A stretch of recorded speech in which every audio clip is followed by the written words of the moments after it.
ọ̀sán já ọrún dọ̀pá Ọláìtàn Solomon sọ̀rọ̀ ó ní ayé kì í appreciate èèyàn gbà téèyàn ń bẹ lókè pẹ̀ ayé kì í fi ìfẹ́ hàn sọ́pọ̀lọpọ̀ èèyàn àfìgbà tó bá kú tẹ́lẹ̀ ayé àsopẹ́ ní eré lọ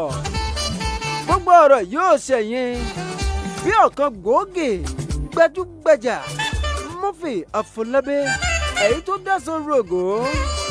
tó fàdàgbà ayé rọ̀ ìyẹn ní May 14 ó ti lọ kọ̀kọ̀kọ̀kọ̀ bí ẹni tún mi lọ́rùn akèrègbè Murphy ti lọ kò lè padà mọ́ iṣẹ́ eré tó ṣe é lẹ̀ láyé ń sọ nípa ẹ̀ àwọn gbá fíìmù tó ti fi kalẹ̀ láyé ń ròyìn lẹ́yìn rẹ̀ ọjọ́ abákúlà á dèrè Murphy máa gbóhùn sọ̀wọ́ máa gbálákejì ṣògo nínú àwọn ọ̀rọ̀ tó jà rìnrìn lẹ́yìn ikú Murphy ǹjẹ́ ẹ jẹ́ mọ̀ pé Kamilu Kompo ọ̀rẹ́ tímọ́tímọ́ Murphy Afolabi ni ó ní láàrin 30 minutes sígbà tí Murphy ó jáde láyé lóun àti Murphy Afolabi jọ sọ̀rọ̀ ó ní owó kan táwọn máa ń dá lọ́sẹ̀ẹ̀sẹ̀ every Sunday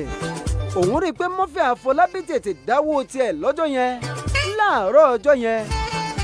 bẹ́ẹ̀ bá gbàgbé màá rán yín létí kò pẹ́ sígbà tí Murphy Afolabi ṣọjọ́ ìbínú oṣù yẹn ló jáde láyé ṣé ẹ dẹ̀ mọ̀ pé kinní kan ti gbajúmọ̀ tá a máa ń ṣe lásìkò yìí photoshoot a máa ń ṣe photoshoot tó lò fún birthday náà ló lò fún ni wọ́n padà lò fún obituary rẹ̀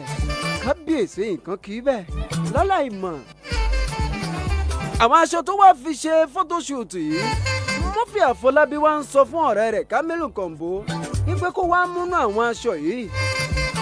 àṣọ ń pòwé lẹ̀ fóun nìyẹn pé òun ti ń lọ Kamilu Kompo sọ pé òun ò ní dẹ̀ pé kó má wọ́rí láláì mọ̀ pé aláyé ń dágbére ni ọ̀pọ̀lọpọ̀ nǹkan ló tún ṣẹlẹ̀ tó ṣẹlẹ̀ nípa ti Murphy Afolabi ṣùgbọ́n ẹ̀kọ́ ni mo fẹ́ kẹ́kọ̀ọ́ nú ọ̀rọ̀ rẹ̀ ohun ọba ṣe la yóò ròyìn ibi ó bá dá sí ayé ò sọ nípa ẹ̀ ibi ó bá kù sí wọn sọ nípa ẹ̀ àní kí ni tèmi àtẹ́ǹfò ní wá gbé ṣe báyé ṣe rere àmọ́jọ́ tí ó yá bákan náà fìfẹ́ hàn sáwọn tó o nífẹ̀ẹ́ nígbà tó ń bẹ láyé má fi wọ́n ṣakọ